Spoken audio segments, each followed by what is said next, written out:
বন্ধুরা, শুভ শারদিয়া। দুর্গাপুজোয় ঠাকুর দেখার ভিডিওর দ্বিতীয় পার্ট নিয়ে চলে এসেছি আমি শুভ্রা। আর এখন দেখো যে প্যান্ডেলটা দেখতে পাচ্ছ, এটা একটা জমিদার বাড়ির আদলে তৈরি করা হয়েছিল।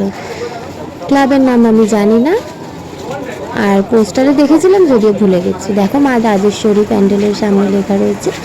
থিমটা হয়েছিল জমিদার বাড়ির ঠাকুর দালান। তো এই যে মা এখানে বিরাজমান তার সন্তানদের, 4 সন্তানকে কোলে নিয়ে। পাশে কিন্তু মহাদেবও রয়েছে, আর ওদিকে অসুর সিংহ পেছন থেকে ঝাঁপিয়ে পড়ছে। অসাধারণ একটা সুন্দর মায়ের রূপ এখানে, যেটা দেখে আমি তো ভীষণই মুগ্ধ। আর এই যে মায়ের চরণ, খুব সুন্দর হয়েছিল মায়ের প্রতিমা এখানে। তো চলো এখান থেকে এখন বেরিয়ে গেলাম, আর এই চলে এসেছি আরও একটা প্যান্ডেলে।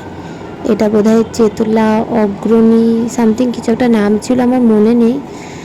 এখানে একটা শঙ্খের থিম করেছিল, তোমরা ব্যাকগ্রাউন্ডে নিশ্চয়ই শুনতেই পাচ্ছ শঙ্খ বাজছে।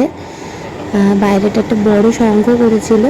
আর ঠাকুরটা ঢুকে দেখে আমি জাস্ট চমকে গেছি। দেখো নীল শাড়িতে মাকে অপরূপ লাগছে, অপরূপা লাগছে পুরো, মানে এত সুন্দর লাগছে যে আমি চোখ ফেরাতেই পারছিলাম না।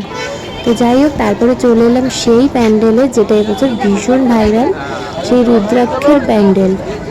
তো চারিদিকে দেখতে পাচ্ছ লাল লাল যে জিনিসগুলো, এই যে শিবলিঙ্গ, এই যে সাপটা যে করা করা রয়েছে, ফোনা তুলে আছে পেছনে, হ্যাঁ সবটাই কিন্তু রুদ্রাক্ষ দিয়ে করা হয়েছে। মাঝখানে রয়েছে একটা জলের জায়গা, সুন্দর একটা জল বানিয়েছে শিবলিঙ্গটাকে জলের ওপরে। আচ্ছা, আমার ভিডিও এডিটিংয়ের সময় কিন্তু আমাদের পাড়ায় ঢাক বাজতে শুরু হয়েছে। তো প্লিজ আমার ভয়েসের সাথে হয়তো তোমরা আমার ঢাকের আওয়াজও শুনতে পাচ্ছ, কেউ কিছু মনে করো না। আর যেহেতু এটা পাড়ায় ঢাক বাজছে, তো কপিরাইটের কোনো ভয় নেই আশা করছি।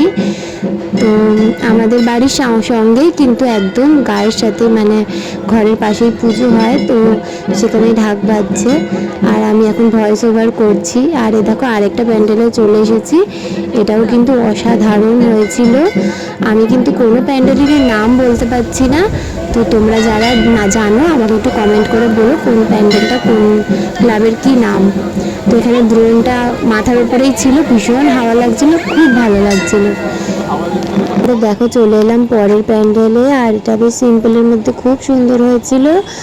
আর এখন চলো ভেতরে যাই, আর তোমাদের সাথে এখানে মায়ের রূপ কীরকম সেটা একবার তোমাদের দর্শন করাই। তো এখানে মা কিন্তু বেশ অন্যরকম একটা রূপে বিরাজ করছে, যেটা খুবই সুন্দর লেগেছে আমার কাছে। আজকের ভিডিওটা এখানেই শেষ করলাম, দেখা হবে পরের ভিডিও, টাটা।